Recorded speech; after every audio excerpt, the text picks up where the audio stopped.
México vive en proceso de digitalización. Para conocer qué implica este proceso, recibimos el día de hoy aquí en 21 Noticias a la maestra Ana Yadira Alarcón Márquez. Ella es consejera de la Judicatura de la Ciudad de México. Maestra Alarcón, muchas gracias por estar con nosotros en esta mañana, por acompañarnos y por hablarnos de este proceso en el que se digitaliza, parte de los procedimientos judiciales, jurídicos de la Ciudad de México. Sí, bueno, pues muy buenos días, Juan, buen día a todo tu auditorio. Pues sí, la idea es poder comunicar a la ciudadanía lo que estamos haciendo desde el Consejo de la Judicatura para acercar los servicios del Tribunal Superior de Justicia a la gente a través de medios digitales y que esto les facilite el conocer lo que estamos haciendo en el tribunal. Maestra, me imagino que esto requiere, por supuesto, de un esfuerzo económico, el poder digitalizar todos estos procedimientos. ¿Cómo trabaja el Consejo de la Judicatura para juntar estos fondos? ¿Hay una relación muy estrecha con el gobierno de la Ciudad de México al respecto? Pues mira, justamente estamos en ese proceso. Realmente a este momento hemos trabajado con presupuesto del que tenemos asignado, haciendo un esfuerzo sumamente importante para eficientar ese recurso. Sí estamos gestionando evidentemente el que se nos pueda asignar una partida presupuestal para esto, incluso buscando fondos a nivel federal que están asignados a la Corte a través de un fondo que es el Fondo Juríca y también buscando algunos otros espacios a nivel de Secretaría de Economía y algunas otras secretarías federales para estos fines. Sí. Y muy bien, este esfuerzo que se lleva a cabo nos lleva a los habitantes de la Ciudad de México a simplificar nuestros requerimientos en materia judicial. Díganos, ¿es cierto que ya vamos a poder hacer un amparo en línea? ¿Cómo está eso? Pues en ese proceso estamos. Digamos que hay una política nacional para hacer el gobierno digital. En esa lógica, el Poder Judicial no se puede quedar rezagado, si bien el Poder Judicial Federal ha iniciado este proceso de hacer el amparo de manera digital, por virtud de que así se dispuso en la Ley de Amparo hace prácticamente ya 4 años. Nosotros en esta acción refleja, para que se pueda dar continuidad a ese proceso judicial, tenemos que hacer lo mismo a nivel local. Por supuesto, maestra, díganos qué otros procesos van a poder llevarse a cabo a través de lo digital, a través de una computadora y desde la casa o desde la oficina. Bueno, incluso desde tu teléfono.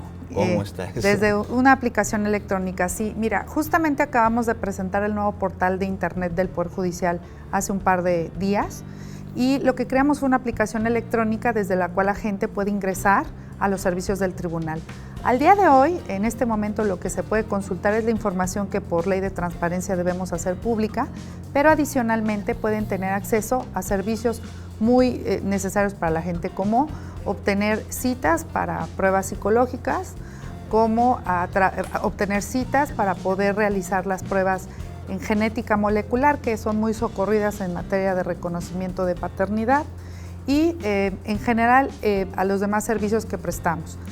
También pueden consultar lo que es la oficialidad de partes común y estamos en un proceso en el que queremos avanzar a poder iniciar las pruebas piloto para que puedan presentar las demandas de amparo a través de nuestro portal y nosotros seremos quien remitamos la información al federal para que se lleve todo el trámite electrónico.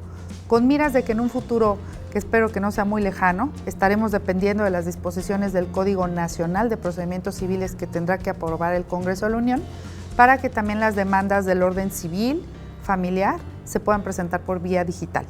Maestra, estas demandas vía digital, estos procedimientos vía digital, me imagino que van a ser mucho más rápido los procedimientos, se va a eficientar. Pues es la idea. La idea es justamente que hagamos la administración de justicia accesible a todas las personas. Incluso nuestro portal prevé la posibilidad de que personas con algún tipo de discapacidad visual o auditiva tengan una herramienta con algunos menús de voz para que puedan tener acceso a la página y puedan tener acceso a todos los servicios. Muy bien, y díganos, maestra, en el futuro, tal vez no tan lejano, ya de plano casi todos los procedimientos judiciales se van a poder llevar a través de una computadora y esto da más transparencia al proceso. Así lo esperamos. Mira, como ustedes saben, en este momento hemos ido migrando a la impartición de justicia oral y esta parte del uso de tecnologías de la información está muy ligado al proceso oral. La idea es que el justiciable no tenga que ir al tribunal más que el día que le toca su audiencia, en la que tiene que estar en presencia del juez, y que todo lo demás lo pueda hacer por vía digital, desde presentar la demanda, consultar su expediente, poder presentar promociones, revisar qué le responde el juez respecto de lo que promovió. Vaya, prácticamente despresurizar nuestros edificios, porque también hoy por hoy tenemos una alta incidencia de personas que van a los edificios del tribunal, y pues en esta lógica de que en una ciudad donde la movilidad es a veces un poco complicada, hacerle al justiciable la vida más fácil y que solamente de verdad vaya cuando es necesaria su presencia, porque tiene que acudir a audiencia con el juez. Maestra Alarcón, díganos, ¿cuándo podemos esperar que empiecen a funcionar ya los procedimientos a través de la vía digital? Que el portal ya no solo nos dé información, sino que nosotros podamos ahí pues llevar algún tipo de juicio o solicitar un amparo. Mira, definitivamente estamos un poco limitados por el tema presupuestal, y a pesar de ello tenemos la expectativa de que antes de que termine el año puedan empezar a presentar algunos de estos trámites y servicios en el portal. Y la parte que tiene que ver con amparo indirecto, prácticamente estamos casi listos para que en pronto podamos poner la aplicación al servicio del público y puedan iniciar este proceso a través de nuestro portal. Pues le agradecemos muchísimo, maestra. Díganos para terminar la dirección de este portal, ¿cómo podemos accesar a él? Sí, la dirección del portal es www.tsjcdmx.gov.mx. Muchas gracias, maestra Alarcón, por acompañarnos en esta mañana.